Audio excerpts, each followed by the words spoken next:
Come on, lightning. Hello. There's no time for pleasantries, said Dougal. You are late. We've got a lot to do and you're late. If you were in a union, I'd sack you. Now pull yourself together and concentrate on the working hand. Really, you're pathetic. I'm going home. Oh, dear. Now I've hurt his feelings. Oh, come back. I apologize. Humbly? Yes, humbly. Then I shall return, said Brian. Well, I'm glad we've sorted that out, said Dougal. And he and Brian got down to the work in hand, making a film. Brian was the camera carrier. Now hold it steady, said Dougal. Freeze. Brian froze. And Dougal went to look for his star actress. She arrived. Hello, Dougal, said Florence. Oh, I'm so excited. Me, a film star. Hello, Brian. I am a camera, said Brian. Now, are we all ready? Said Dougal. We must get started. Aye, aye, Antonioni, said Brian. This is going to be the greatest picture ever made, said Dougal modestly. This will make Ben-Hur look like an advertisement for Turkish Delight. This will make Ken Russell spit with jealousy. Take one. And Dougal started to make his epic film. He consulted his script. He chose the best locations. What was it to be? Treasure Island, in Dougal vision. Florence acted her first scene, and Dylan arrived. I hear you're making a film, he said.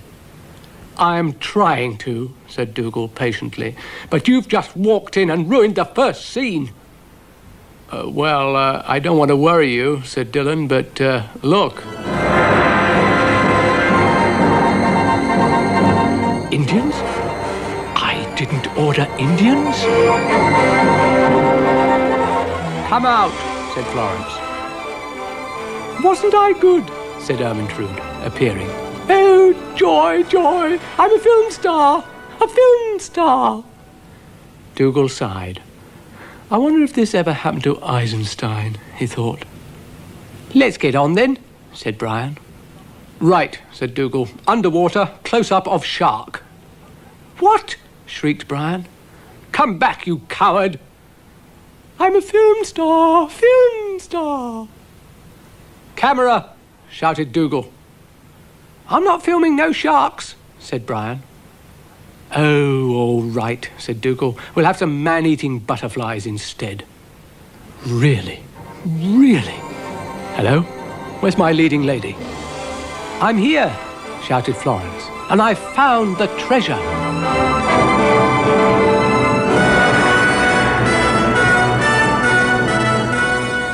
How exciting, breathed Florence. Captain Cook's treasure. Now, wait a minute, said Dougal. Wait a minute. What's the use of doing the treasure scene without the camera? Really? Why does everyone have to be so stupid? Knew that would happen, said Florence. I knew that would happen, said Dougal. What's in there, Dougal? Said Florence. Treasure, said Dougal.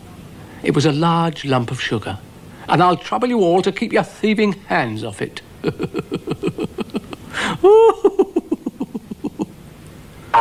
Zebedee arrived. Any room in your film for a little one? He asked. I've gone off the whole idea, said Dougal. I think I'll go to the pictures instead.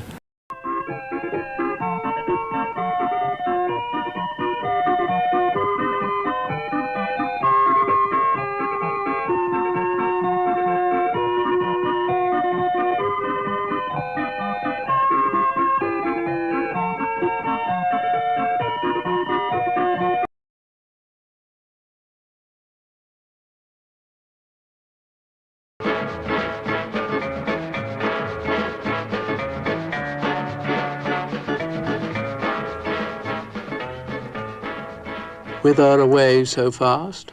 said Brian. "Just practising my speed trials," said the train. "Beep, beep.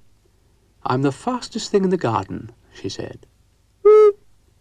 Care to have a race," said Brian, "against little old speedy me?" The train shook with laughter. "My dear," she said. But Brian was not put off. "A race," he said.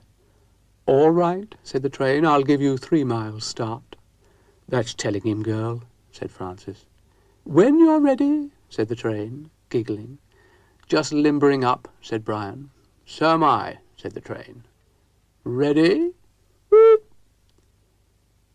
Dougal was looking for Brian. "I don't know. When you don't want them, snails are under your feet. But when you do want them, can't be found." "I hear your friend Brian is giving the train a race," said Ermyntrude happily. "What?" said Dougal. "Racing a train? He's gone off his head." At last. Florence arrived. And Zebedee. "I hear there's a race going on," he said. "Care to go and see it?" "Oh, very much," said Florence. "It's between Brian and the train," said Zebedee. "Most unusual." Florence was delighted. "Spinning well, I see," said Zebedee. "Shall we go?" So they went. Dougal was organising things as usual, but Florence wanted to start the race. "Ready?" she said. And they were. So they went. "Care to take a bet?" said Dougal. "I should like the snail to win," said Ermyntrude, "but then I'm a sentimental old thing."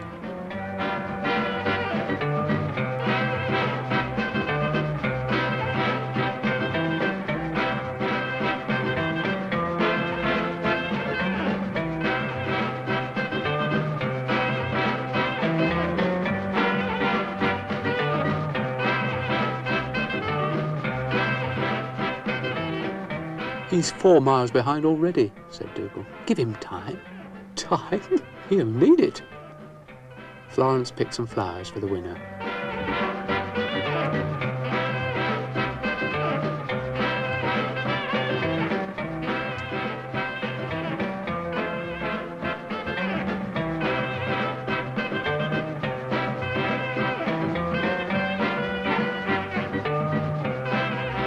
But the train ran out of steam. And so, finally, did Brian. Florence wondered where they'd got to. "Been arrested for speeding, I shouldn't wonder," said Dougal. "Poor pathetic little clump. I shouldn't have let him do it." Ermyntrude said the contestants seemed to have given up. But it was very, very exciting while it lasted. "Yeah, about as exciting as the weather forecast," said Dougal. But Ermyntrude insisted it had been exciting. Zebedee arrived. "Race over?" he asked. "Looks like it," said Dougal. "I'm thinking of entering them for the next Monte Carlo rally." "Well, better get to bed then," said Zebedee. "All right," said Florence. And she asked Dougal to give the flowers to Brian and the train. "Good night," she said. "I wish people wouldn't leave all the work to me," sighed Dougal. "How do I pick this lot up? Really? Really? Feel such a fool."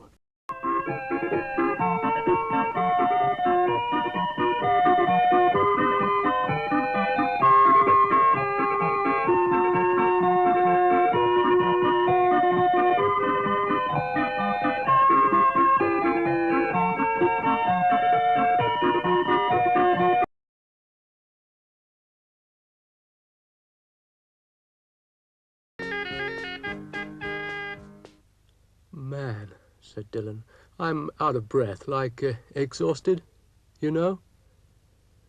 "Do you want to be a Scottish rabbit or not?" said Dougal. "What's going on, Dougal?" said Florence. "Oh, I'm teaching yon rabbit the rudiments of the pipes," said Dougal. But yon rabbit didn't want to be taught the rudiments of the pipes. I feel kind of foolish, ma'am. Where are ye, wee rabbit? It's very wearing, ma'am, said Dillon, and he sat down to have another practice.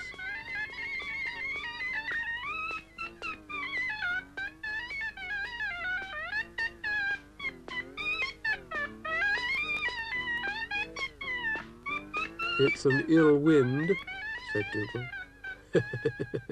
Etc., etc.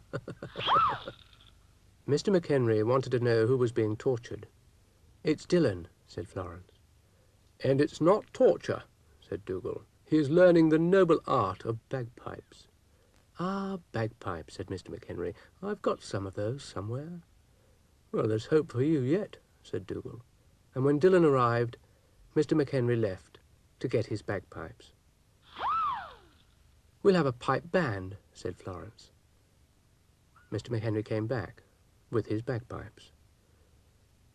What's that? Said Dougal and Dillon. Well, I use the pipes to water the garden, said Mr. McHenry. Dougal left in disgust. Sacrilege, he said. Sacrilege. What's the hole for? Said Florence. That? Oh, that's for catching rain, said Mr. McHenry. That's a very useful instrument you have there, said Dillon. Florence called Zebedee, and when she asked him for a needle, he produced one.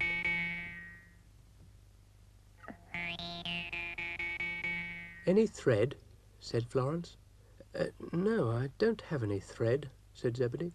Now, what could I use instead? What are you looking at me for? Said Dougal. We need thread, they said. Not from me, said Dougal. Oh, one little piece, Dougal, about so long, they said. I can't spare it, said Dougal. Get off. Fiends. You won't miss one little hair, said Mr. McHenry. What? I am very attached to all of them, said Dougal. So get off, get off, get off, get off. Fiends, taking advantage of your shaggy friend. Fiends. Well, it won't hurt, said Zebedee. Really it won't. No, it won't, said Florence. Painless, ma'am. Painless? Tearing great lumps of hair out by the roots? You're a band of savages. I'll report you all to the RSPCA, or the head of BBC One, whoever that might be. What? There. Didn't hurt, did it? What? Thank you, Dougal. Something tells me I've been taken advantage of, said Dougal. And I hope your spring squeaks. Oh, don't be like that, said Zebedee. Florence finished sewing Mr. McHenry's bagpipes. Time for bed now, said Zebedee. Can someone play a lullaby? Lullaby? Lullaby? That lot couldn't play any lorry if she had one hand tied behind her back.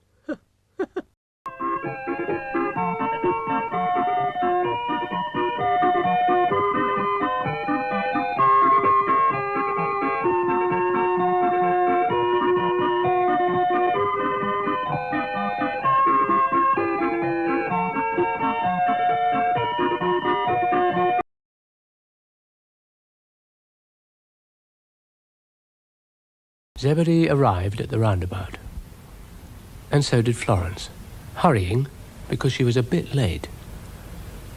You're late, said Zebedee. Only a little, said Florence. Just like a woman, said Zebedee. Oh, you, said Florence.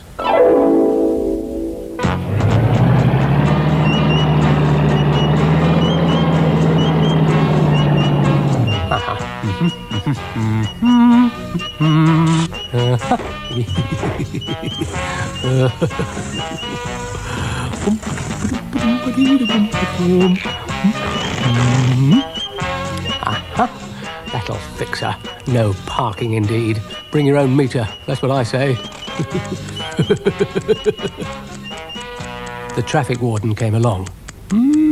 Dougal's car. Good boy. Still 2 hours to go on the meter. Good boy. Good lad. Oh, Dougal's car, thought Florence. I wonder where he is. And she sat down to wait. Can I park there? Said Mr. McHenry. Certainly not, said Ermintrude. The very idea. Parking only on meters. So Mr. McHenry went to find a meter. Not about, is she? Muttered Dougal. Who? Said Florence. That vicious, heartless traffic wardeness, said Dougal. The scourge of the jet set. I haven't seen her, said Florence. You're lucky, said Dougal. She's making my life a misery. Can't park anywhere. But you're on a meter, said Florence. Meter? Said Dougal. What meter? There's no meter. Meter? I don't know what you're talking about. There is no meter. Meter?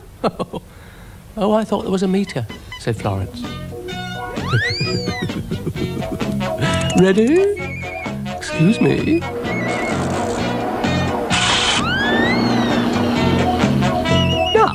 Now there's a meter here, said Ermintrude.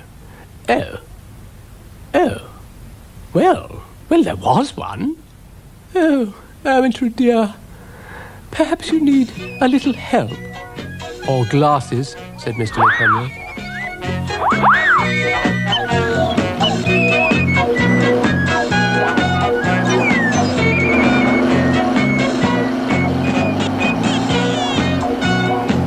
We have as much fun as people, don't we?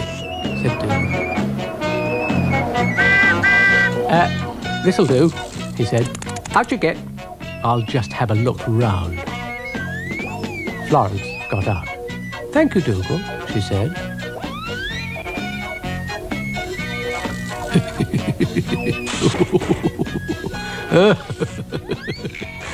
Diabolically cunning. That'll show her, the fiend. Oh, I saw that, said Brian. Oh, how wicked. I don't know what you mean, said Dougal, haughtily. Saw what, you potty little clump? Oh, said Brian. Ermintrude was a little sad. She hadn't given anyone a parking ticket all day. Oh dear, she sighed. Dougal, shouted Florence, I think you're in trouble. Trouble? Said Dougal. What do you mean, trouble? Parking, said Florence. Parking? Parking. Ermintrude gave Dougal a ticket. What? Please pay fine of £45,000 or go to prison for 20 years, read Florence. But I've got a meter, said Dougal. I'm a legitimate parker. I'm legal. Get up, you fool.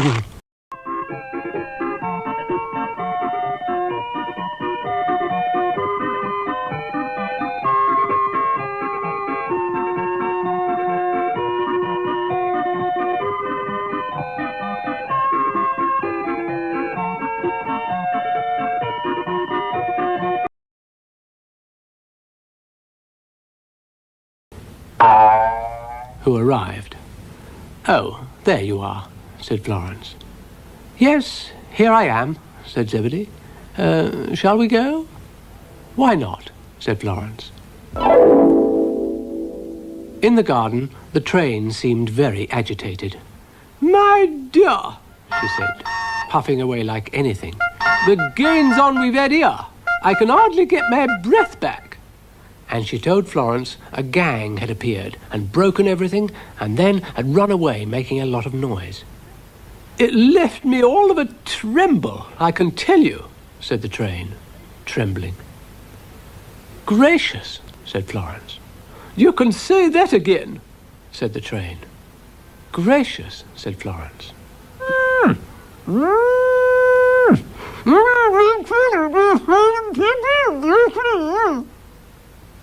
Florence untied Ermintrude.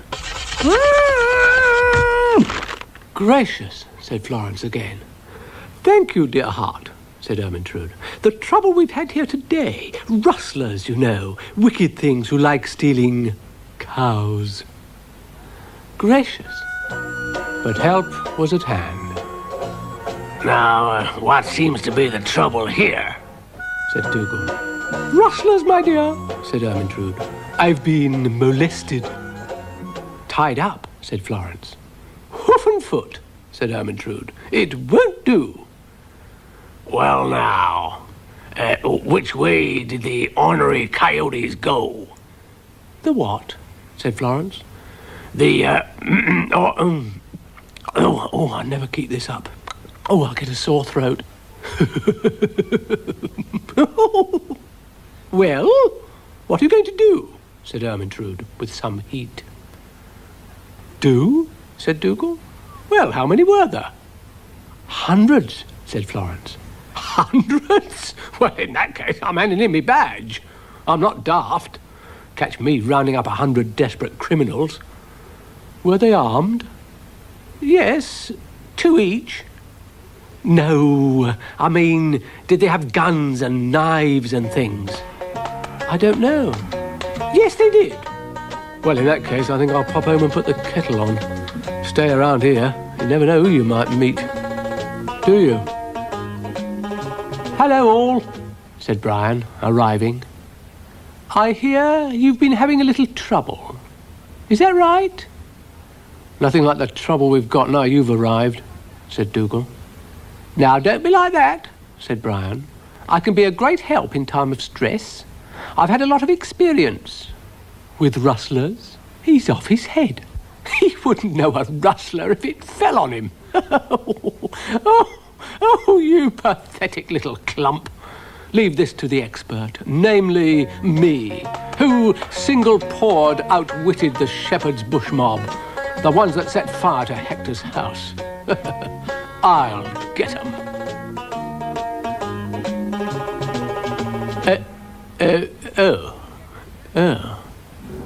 Go get him, Sheriff.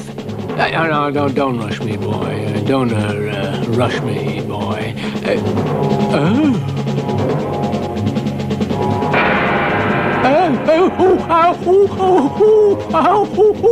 Oh, run for your lives, it's a lion! London's burning, the dam's burst, women and dogs first! Now, Dougal, don't get confused. And Ermintrude laughed like anything. "If there's one thing I hate," said Dougal slowly. "Yes?" said Florence. "It's silly jokers."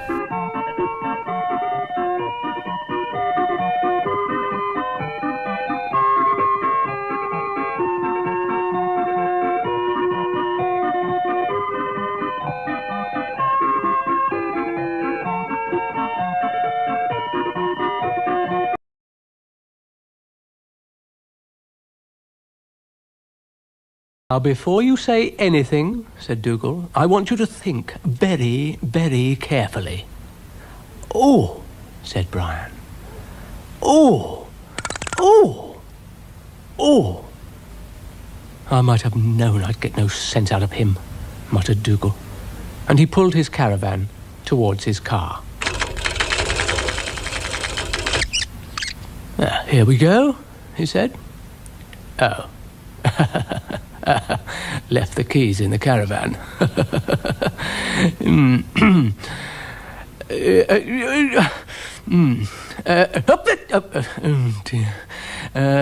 Yeah. Oh dear, oh dear, oh dear, oh dear, oh dear. Oh.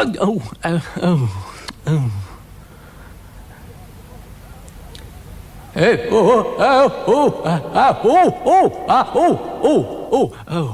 really? Oh, I don't know. Really? Florence was waiting for Zebedee. "Hello," he said. "I've been waiting for you," said Florence. "Not long, I hope," said Zebedee. "I got held up in the traffic." Excuses, said Florence. Dougal was applying science to the art of caravanning. Yes, that should hold it, I think. He went to get his keys.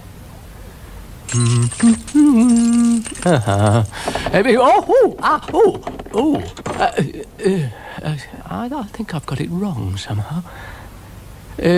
Cast off forward. Cast off aft. And away we go. No. I said away we go. No. Oh, I could spit. Having trouble, dear? You could put it like that, said Dougal, grittily. Give us a push. With pleasure, dear heart, said Ermintrude. And she pushed. And pushed. How's that? She asked. Lovely, said Dougal, apart from the fact that I'm not moving. Oh, you want to move, said Ermintrude. How's that, dear? You know, I do have my uses. Ha ha ha!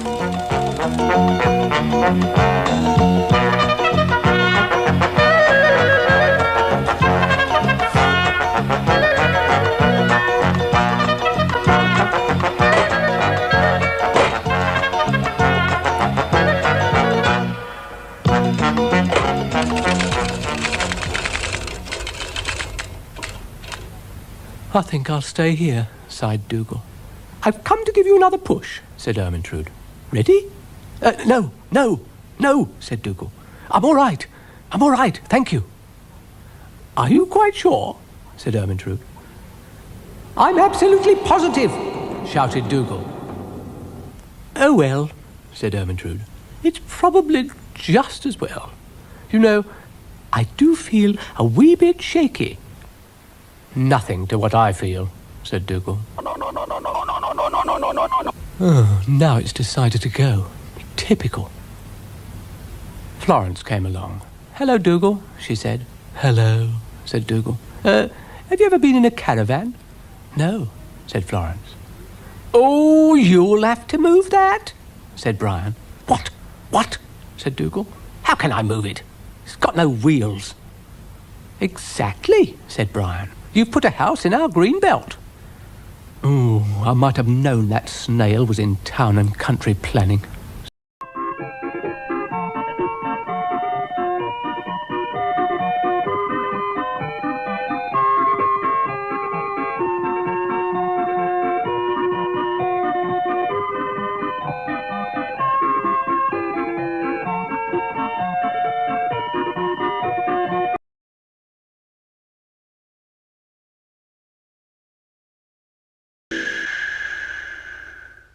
All change, said the train. This is as far as I'm prepared to go. What? Said Dougal. What? What? What me know what's, said the train. There is a very steep bridge ahead, and you're all very heavy. Besides, I'm exhausted. But, said Florence. But me no buts, said the train tartly. My mind is made up. But we're passengers, said Florence. And some of us have even paid, said Dougal. The train backed out. Shh! You're backing out, said Dougal. I think you're both being very unreasonable, said the train. I'm rather hurt. I do my best to get you from one place to another, and I never complain. You're complaining now, said Dougal. Hush, said Florence. Have you seen that awful bridge? Said the train. And they were forced to admit that they hadn't seen any bridges just lately. Well, look, said the train. So they looked. And there was the bridge. Nothing, said Dougal. Nothing, said the train. Nothing, said Florence. Afternoon all. That's all I need. A jolly laughing snail. The things I suffer. Morning all. Make up your mind. Evening, all. Really? Said Dougal. Really? And he went to investigate the bridge. Morning, said Brian. Now, don't start that again, said Dougal. The train, having had a rest, pulled herself together and prepared to carry on. You know, I've never seen this bridge before, said Florence. Well, it's just been built, said Brian. Specially. Specially for what? Said Dougal. Yes, specially for what? Said Florence. Toffee, said Brian. Toffee? Said Dougal. Toffee? Did you say toffee? Toffee, said Florence. Toffee? Said the train. Yes, very runny toffee, said Brian. It got spilt, so they had to build a bridge. I wonder, mused Florence. What do you wonder? Eh? Can you drink it? Dougal was wondering that too. So Brian found some straws.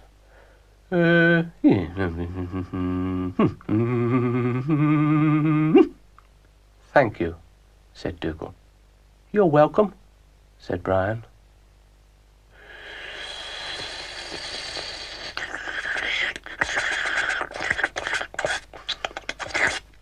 Bliss. I hope you've left some, said Florence.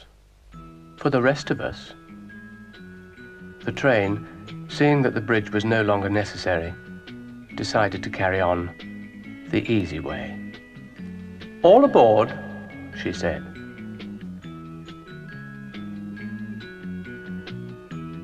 Old Man River, that old man river, he don't say nothing, we must know something.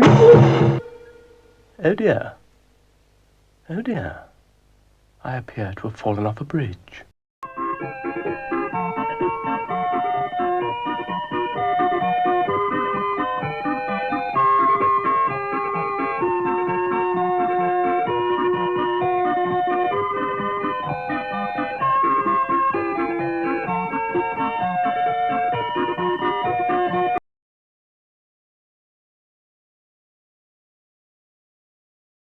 Florence arrived at the roundabout and met Mr. Rusty. Hello, he said. Hello, Mr. Rusty, said Florence. Oh, I do like your hair, said Mr. Rusty. Have you had it done? Yes, said Florence. A little. Well, it's very nice, said Mr. Rusty. Is that what they call a bob? Bobs were very popular when I was a lad. Zebedee arrived. Hello, you, said Florence. Hello, said Zebedee. Look. Well, what a coincidence, said Mr. Rusty. A walking stick, just like mine. And he gave the stick to Florence. Don't forget to twirl it, he said. So Florence twirled it. Shall we go? Said Zebedee. Why not? Said Florence. In the garden, Florence found more walking sticks.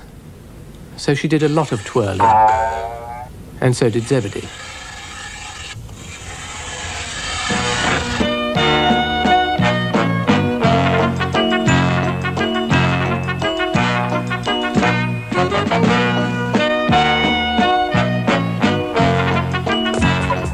Nothing like a good twirl, said Zebedee, twirling.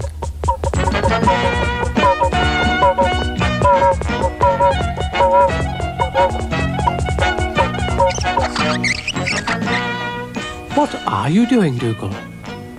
Fishing. Now, that's not true, Dougal, said Florence. Oh, all right, said Dougal. I'm watering these canes.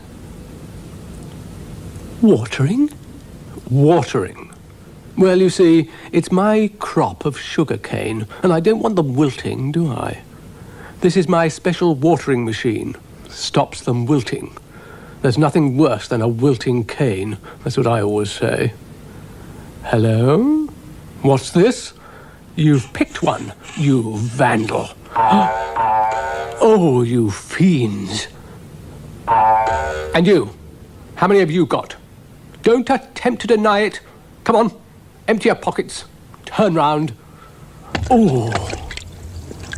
If I plant myself, will you water me, dear heart? Said Ermintrude. Oh, get off, said Dougal. Vandalism. Typical. Florence and Zebedee tried to explain to Dougal.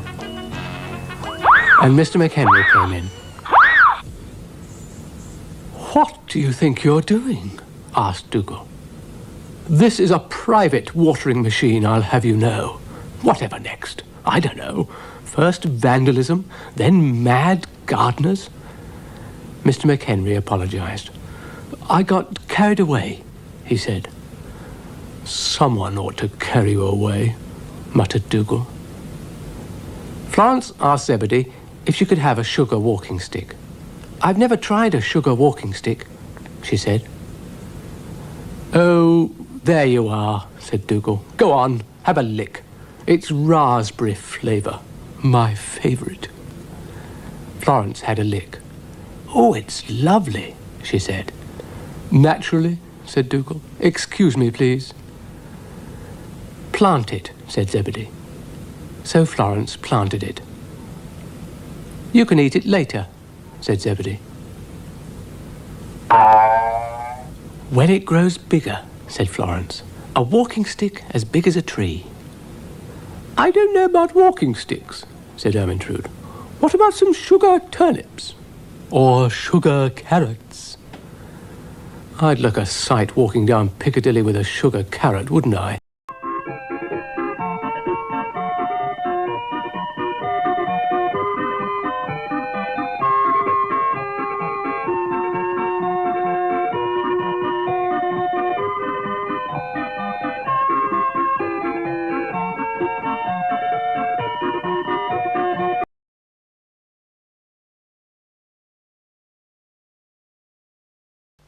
It's very exciting, he said.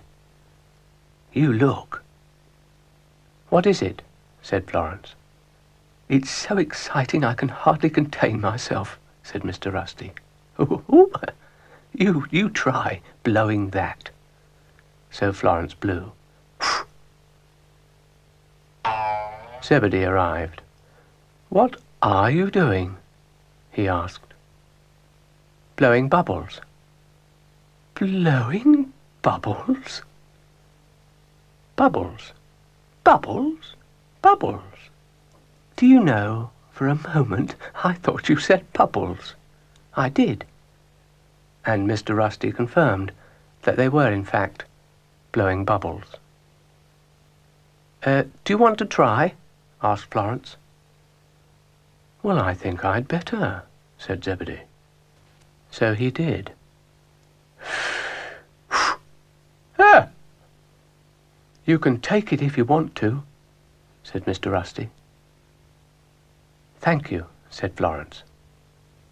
I can think of someone who'd love it, said Zebedee. Dougal, said Florence. Of course.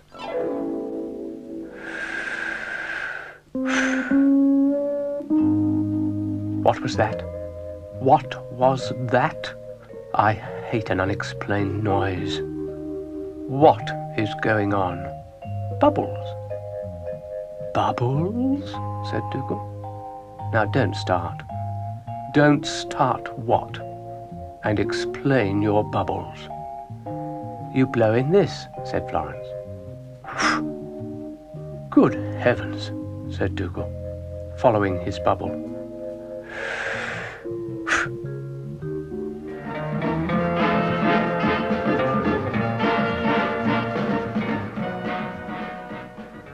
The train arrived while Dougal was following his bubble, and Florence could see they were on a collision course.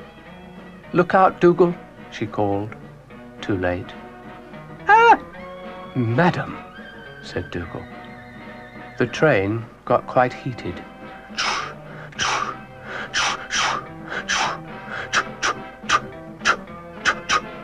Fancy a grown dog playing with bubbles. Really? Huh! It'll be Dolly's next. Toot, toot. I hope you get your lines crossed, shouted Dougal. Ermintrude came along.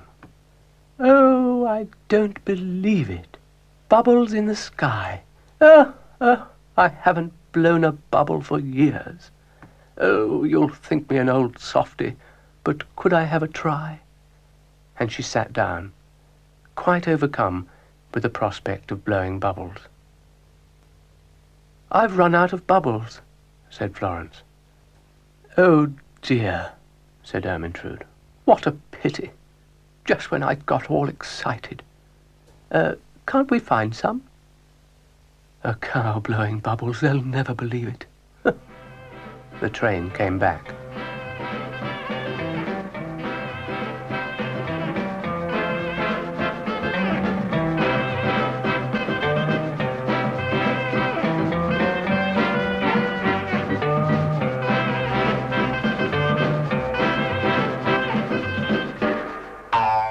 And Zebedee arrived. They told him the bubble blowing was over, because all the bubbles were lost. Oh, well, I think I can do something about that, he said. But he somehow got it a bit wrong.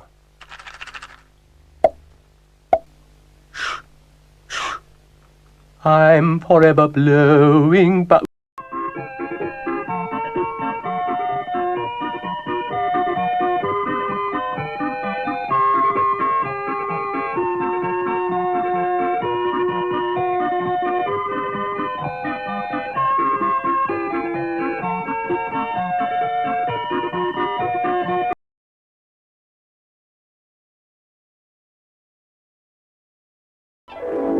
Mr. Rusty was worried about his chimney. It needed sweeping. He told Zebedee. "Sweep it then," said Zebedee. "Yes, well, easier said than done in this day and age," said Mr. Rusty. "You don't see a lot of chimney sweeps about for some reason, do you?" Zebedee went to have a look. You're right," he said, and Mr. Rusty had to laugh. "You look a proper caution," he said. "A proper caution." And he laughed like a bucket. "Don't fall off," said Zebedee coldly, trying to be dignified. "Oh, I'm sorry," said Mr. Rusty. "It's just that you looked a proper caution," said Zebedee, slowly. "Exactly," said Mr. Rusty. And then they thought about the best way to get the chimney swept, without the sweeper being a proper caution. Florence met Dougal in the garden. "What have you got there?" she asked. "It's my patent chimney-sweeping device." "Oh, I see," said Florence, going for a little walk. "It's extremely clever and simple," said Dougal. "Bit like me, really." "What do you call it?" said Florence. "The hedgehog," said Dougal. "And what are you going to do with it?" "Sweep chimneys," said Dougal.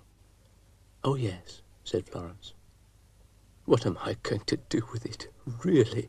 muttered Dougal. "You're muttering, Dougal," said Florence. They arrived. "Now, where's that snail? I told him to be early. Never trust a mollusk." But Brian was on his way. "Here I am, old fat friend," he said. "Watch it," said Dougal, "and come on." Florence wondered how it was all going to work. "Won't work," said Brian. "Course it will," said Mr. McHenry. Florence started things off. "Now, who's going up?" she said. They all blenched, especially Dougal. "Well, someone's got to go," said Florence, but no one seemed very keen. "Shall I go?" she said. "Why not?" said Dougal. "Oh," said Florence, and thought about it. "Dogs climb ladders," said Mr. McHenry. "Go on, Dougal," said Florence. "No," said Dougal, so loudly they all jumped. "Oh, well," said Florence. "I think it's a job for a human being," said Brian. "It's a two-legged job, and I haven't even got one. It's a well-known fact. Snails are legless. Mr. McHenry finally volunteered and went up on the roof with Dougal's chimney sweeper. Careful. Could someone go inside and tell me if anything's happening? Said Mr. McHenry. Nothing startling as yet, said Brian, peering. Mr. McHenry worked away, to some effect. And then, unfortunately, he dropped the sweeper, with unfortunate results. Oh, was ever a snail so put upon? And Brian went home in a snaily huff. What? Florence giggled when she shouldn't have.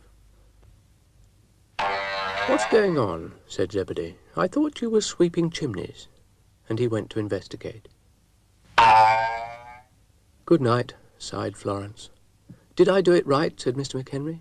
Well, not quite, said Florence. Mr. Rusty was still worried about his chimneys. I'm worried about my chimneys, he said.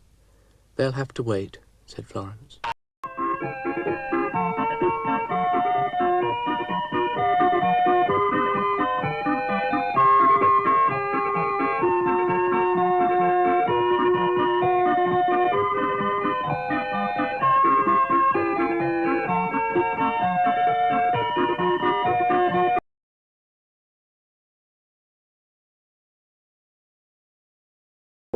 Mr. Rusty had written a letter to the local council, protesting about road conditions in the garden, and Florence agreed the traffic was getting heavier. Zebedee asked what the trouble was. I'm campaigning for a green belt, said Mr. Rusty. I'm sure you'll look very pretty, said Zebedee. Shall we go? In the garden, others were campaigning about a variety of things. And everyone, including Dylan, was busy preparing signs prohibiting or advocating or demanding various things for various needs. Even the birds.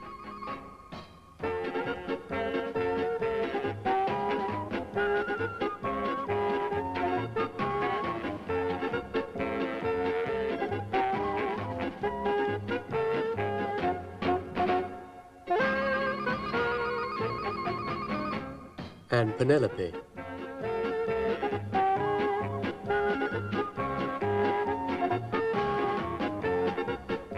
And the train.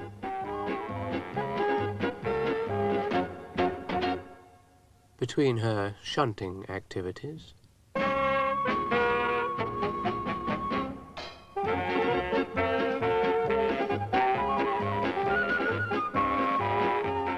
And Mr. McHenry.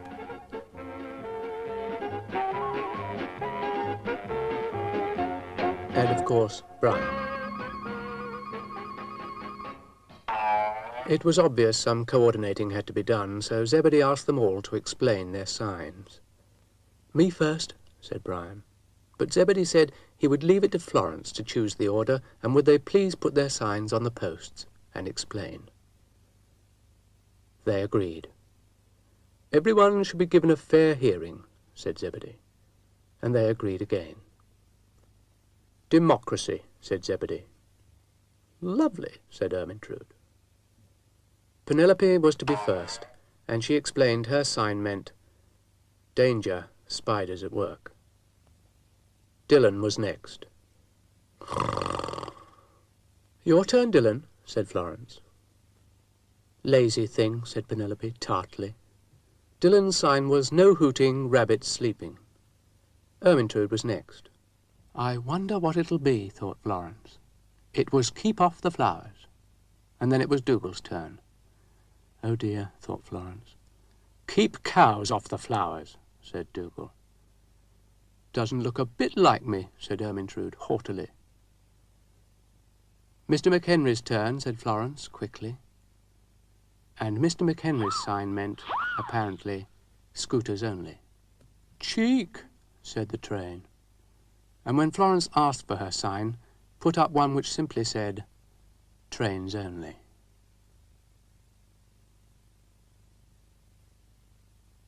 The twin birds were next. Crazy, said Dylan, for their sign meant music permitted. Florence had a look at the signs. You know, we might get a bit cluttered, she said. It'll be more cluttered when lightning gets here, said Dougal. Lightning was on his way. 1 mile per hour maximum speed, said Brian. Typical, said Dougal. Mr. Rusty was last. Flowers are best, he said. Oh, I agree, said Florence. Dogs are best, said Dougal's well-known fact. Well, dogs are all right, said Mr. Rusty. Except one, watch where my eyes rest, said Brian. Zebedee asked if the signposting had gone well. All right, said Mr. Rusty, but I maintain there should be just one sign in the garden. Which one? Said Zebedee. This one, said Mr. Rusty.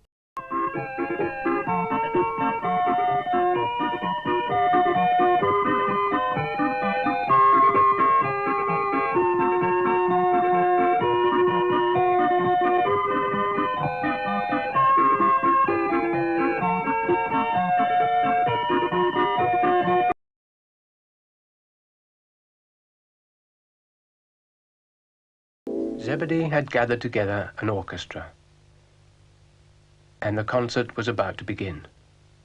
Follow me closely, he said, hopefully, and they all said they would.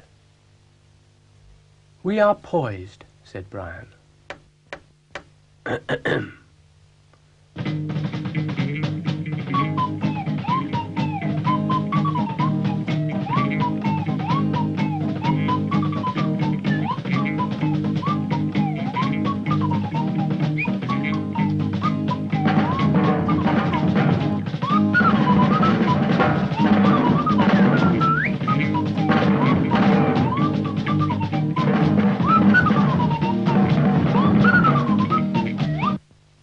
Ermintrude was worried. Am I doing it right, darlings? No, you're jolly well not, said Brian. I thought not.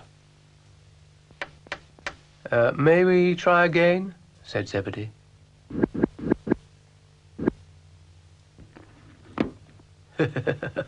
Oh, silly old me. It was never like this in the Halle. Get your hooves out of it. No need to be like that, said Ermintrude. And Zebedee restarted. All together now, he said.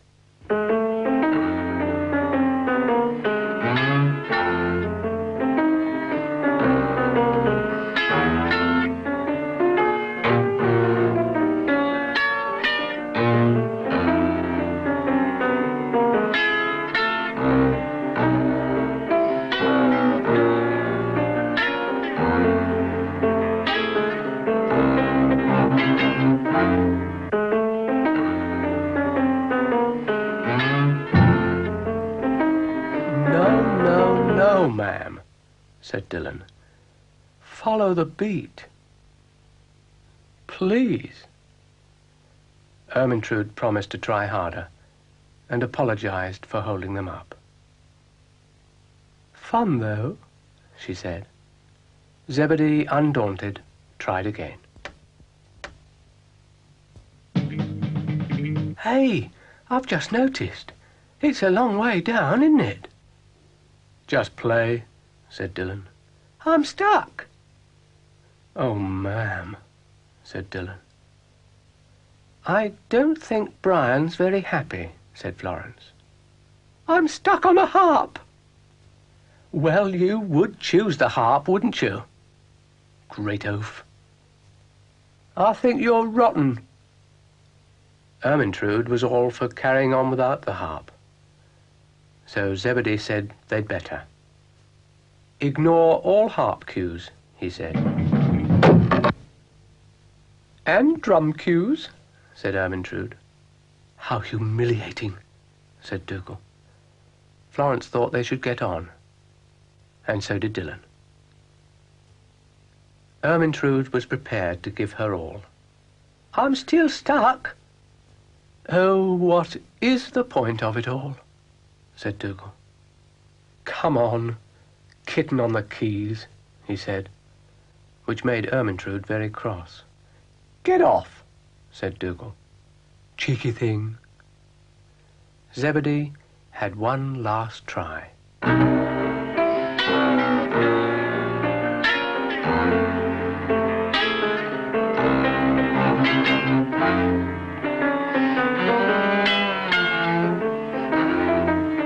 Brian solved his particular problem.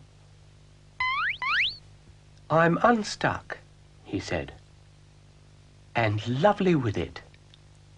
I think a lullaby to finish with, sighed Zebedee.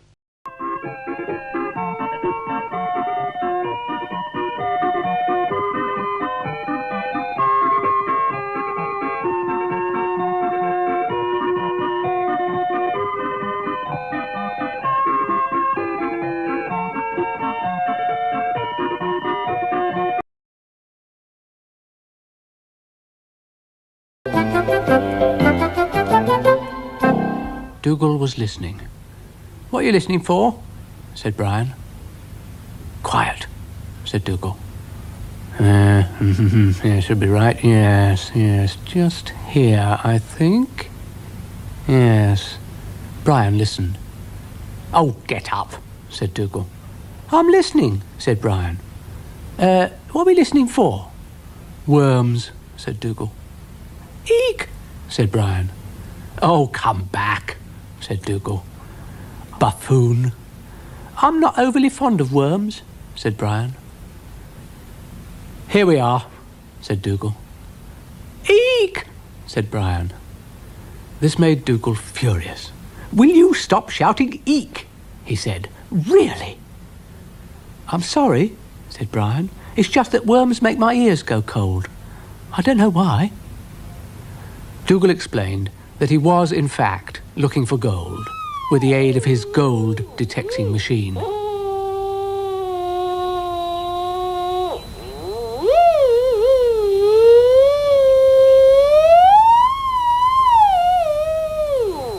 Eek! The machine stopped. It had found something. Found something? Said Brian.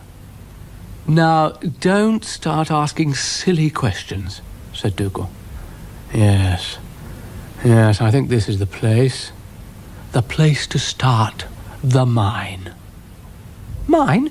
Said Brian. Yours, surely. Oh, get off, said Dougal, and he prepared to dig.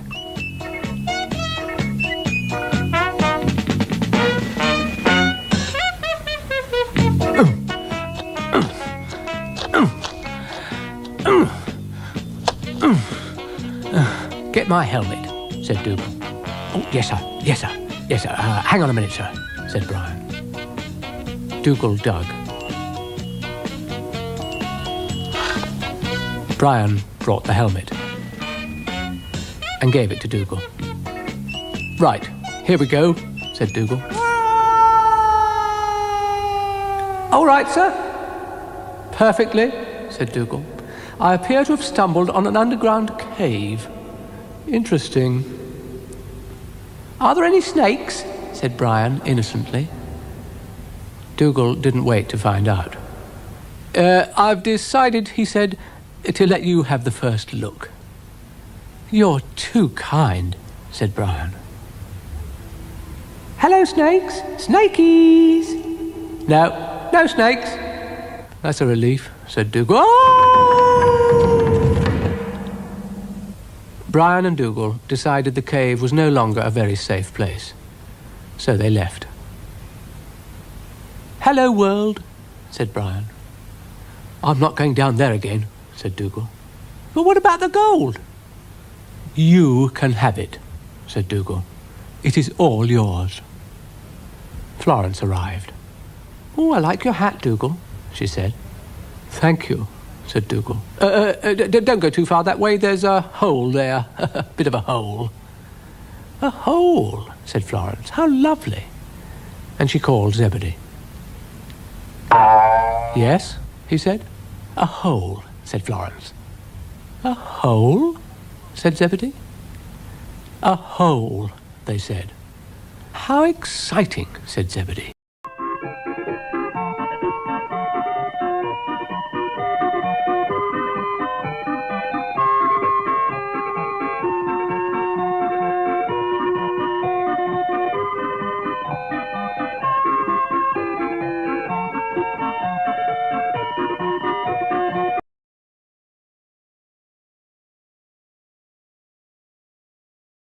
Dougal was worried about his eyes and was testing out a new pair of glasses. "You know, I really think I can see better with these. Much better." Oops, takes a bit of getting used to. That's better. Now, long vision perfect. Now, what about close-ups? Let's see. Dougal's Japes by William Shakespeare. You know, I didn't know he'd written that. Now, visual identification test. Flowers, yes. Very good. Now, what's the time? 10 to 10, yes. You know, I couldn't see that clock just now. These glasses are marvellous. Now, a little drink. Now, what's that? Picture of me? I've never seen that before. Just think what I've been missing without glasses. It's a chastening thought. A chastening thought. Chastening. Florence arrived. "Hello, Dougal," she said. "What have you got glasses on for?" "Because I'm going deaf," said Dougal sarcastically. Oh, I see," said Florence. "Really?" said Dougal. "May I have a sit in your chair?" said Florence. "Be my guest." "Dougal, I really would like to know why you've got those glasses on," said Florence. "Isn't it obvious?" said Dougal. "We are none of us getting any younger. Even the keen-eyed and ever-watchful dog begins to need an artificial aid or two." "Oh, dear." "But, Dougal," said Florence. No, please, don't interrupt," said Dougal. "I don't wear them for pleasure, you know." "But, Dougal—" Please, don't try to be kind. I know what you're thinking. Poor old thing. He's past it. That's what you're thinking." "I'm thinking no such thing," said Florence. "If you'd just let me explain." "Explain? Explain? Oh, I know what you will explain. You will explain that your friend is still your friend, even though he was growing old and grey and useless." "Dougal, I think you're getting rather maudlin," said Florence. "And all I wanted to say was—" Stop! Think of all the famous people who had to wear glasses. Napoleon? Julius Caesar? I didn't know Julius Caesar wore glasses," said Florence. "Ignorant thing," said Dougal. "And then there was Genghis Khan and my Auntie Megsie. One learns something new every day," said Florence. "Yes, one does if one listens to little old historical me," said Dougal. "But we are straying a little from the point, I think." Yes, we are," said Florence, "because— Now, you're going to say I look ridiculous," said Dougal. I know, but I shall have to learn to live with it, like Shakespeare." "What can I say?" thought Florence. "I'll be bumping into things soon," said Dougal heavily. "Dougal, you haven't got your glasses on," said Florence very quickly. What do you mean, haven't got them on? What do you mean? What do you mean, haven't got my glasses on? What do you mean?" "They're sitting on top of your head," said Florence. "But why didn't you tell me?" said Dougal, "instead of letting me wander around making a fool of myself?" "I tried," said Florence. "Boo," said Zebedee. "I like your hat," he said to Dougal, "but it's time for bed." "Good night," said Florence. Dougal was a bit put out by it all.